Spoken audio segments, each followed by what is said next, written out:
예, 마가복음 13장 11절을 보면 마가복음에도 마태복음과 같이 하나님의 성령이라는 이 단어가 그렇게 많이 쓰이지 않았습니다. 그 중에 이제 여러 말씀들이 중첩이 돼서 넘어가겠습니다만은 마가복음 13장 11절에 보시면 마가는 이런 기록을 남겼어요.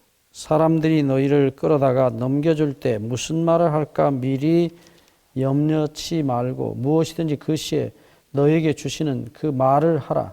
말하는 이는 너희가 아니요 성령이시니라.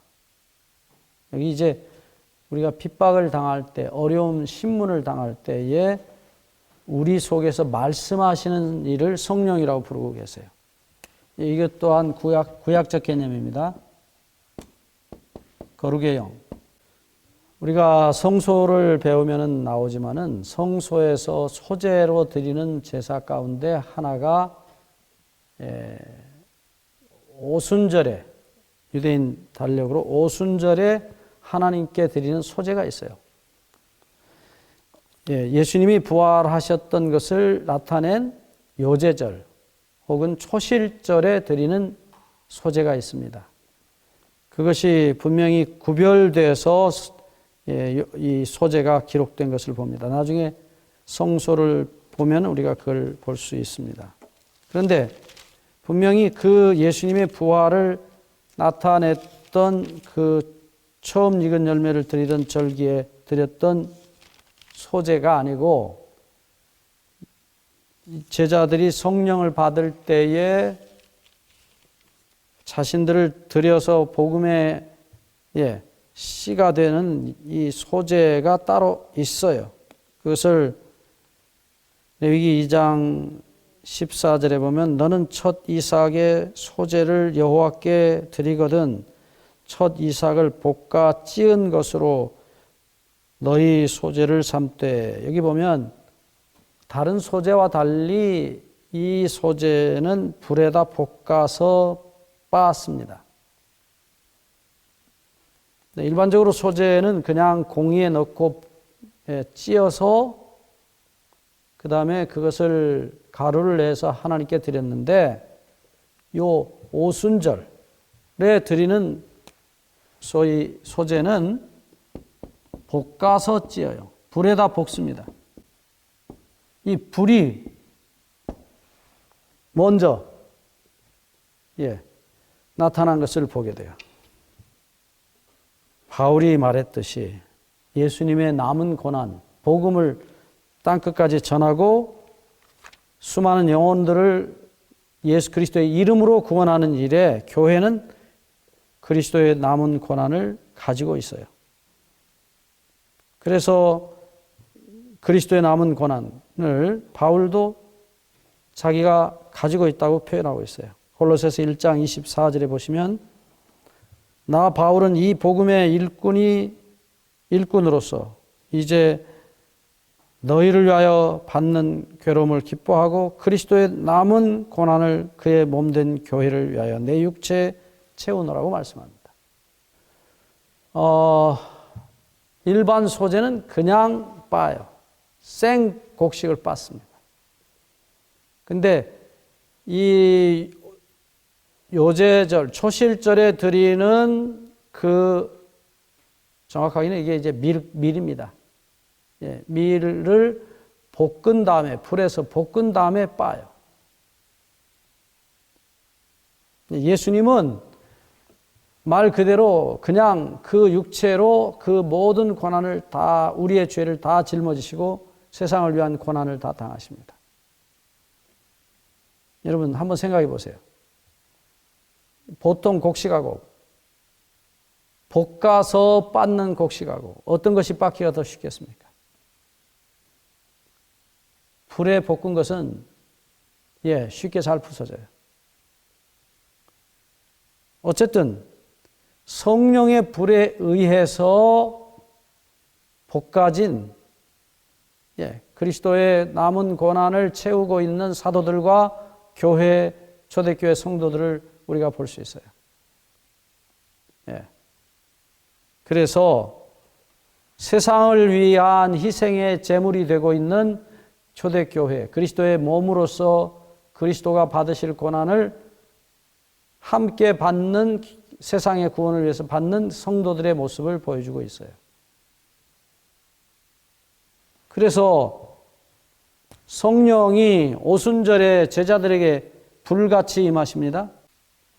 그리고 이 사도들에게 그리스도의 복음을 주어서 세상으로 보내고 세상에서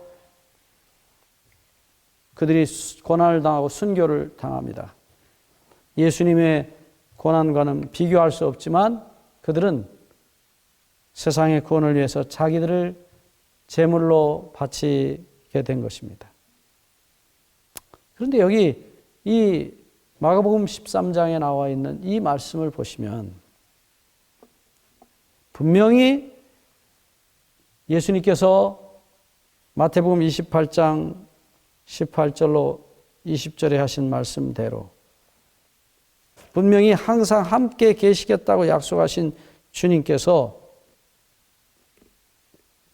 요한복음 14장 16절에서 말씀하신 대로 내가 너에게 성령 보혜사를 보낼 텐데 그가 너희와 영원히 함께 계시겠다. 이 요한복음 14장 16절의 약속은 주님께서 우리와 세상 끝날까지 함께 계시겠다는 그 약속을 대행하시는 분, 실제로 이루시는 분으로서의 성령이에요. 그런데 여기서 다시 한번 확인하지만 그들은 어떤 사람들인가 하면 세상 끝까지 함께 계실 그 사람들은 그리스도를, 예수님을 대신해서 예수 그리스도의 용서의 놀라운 복음을 전달하는 자들이에요.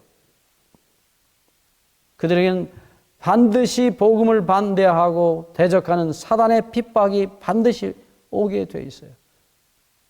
사단이 그렇게 하지 않는다면 사단은 천사죠. 그래서 핍박은 면할 수 없는 것이에요. 그것은 당연히 받을 수밖에 없어요. 자연적인 결과입니다. 저항을 받지 않는다면 사단은 잠을 자거나 아니면 죽었을 겁니다. 사단이 살아있는 동안에는 복음이 전해지는 곳에 핍박이 반드시 올 것을 주님께서 말씀하셨어요. 그런데 바로 그때에 너희가 할 말을 너희 속에서 주실 리가 하나님의 거룩의 영이라고 말씀하십니다. 여기서 우리는 주목해야 되는 것입니다. 하나님의 거룩의 영, 자기 아들을 우리를 위하여 구별하여 바치신 영, 구별하여 자신을 주신 영, 성령입니다. 그래서 그리스도인들이 핍박을 받을 때에 절대로 저주하지 않습니다. 그들을 축복합니다. 왜냐하면 복음을 전하는 사도들 속에 계신 영은 자기를 희생하신 자기 아들까지 우리를 위하여 구별하여 주신 바로 그 거룩의 사랑의 영이 그들 가운데 계시기 때문입니다. 우리가 너무나 잘 아는 스데반, 돌에 맞아 죽은 스데반이 성령에 충만해서 했던 마지막 말씀 우리가 지난번에도 한번 봤습니다. 뭐라고 그가 마지막 기도를 드립니까? 사도행전 7장 60절 무릎을 꿇고 크게 불러 가로되 주여 이 죄를 저들에게 돌리지 마옵소서 이 말을 하고 자니라. 성령이십니다. 성령이십니다. 자기 아들을 우리를 위하여 영원히 희생시키셨던 우리를 위하여 구별하여 정말 마귀같이 되어버린 죄인들을 위하여 자신을 바치셨던 그 거룩의 영이 하시는 말씀은 저주가 아닙니다. 저들의 죄를 저들에게 돌리지 마시옵소서. 자기 희생의 사랑의 영, 바로 예수 그리스도 안에 계셨던 거룩의 영이십니다. 누가복음 23장 46절. 누가복음 마지막 자기 손을 아버지 손에 의탁하는 거룩의 하나님이십니다. 누가복음 23장 46절. 아버지여 내 영혼을 아버지 손에 부탁하나이다. 자기를 제물로 구별하여 바치셨던 바로 그 예수 그리스도 안에 계셨던 성령이십니다.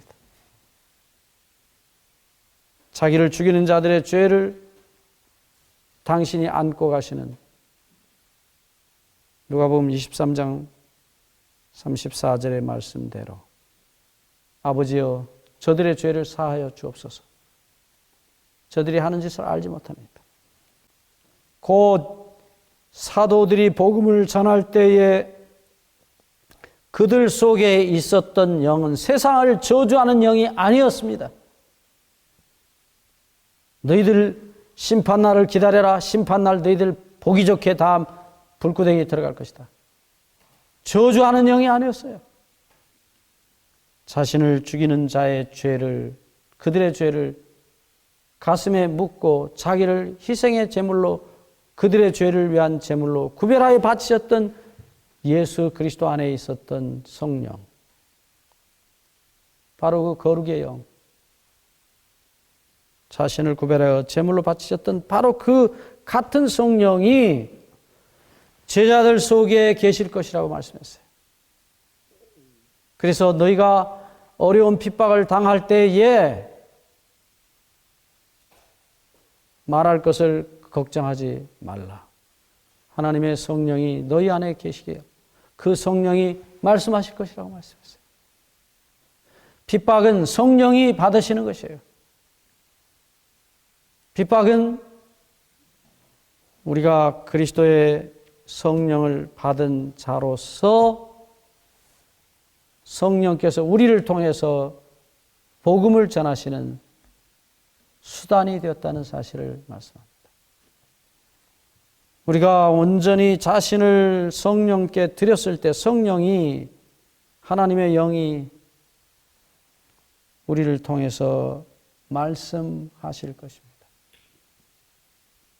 그래서 과거의 수많은 순교자들의 죽음 앞에서 사람들이 정말 놀라운 사랑, 하나님이 자기 아들을 우리를 위하여 구별하여 바치셨던 그 사랑을 발견하고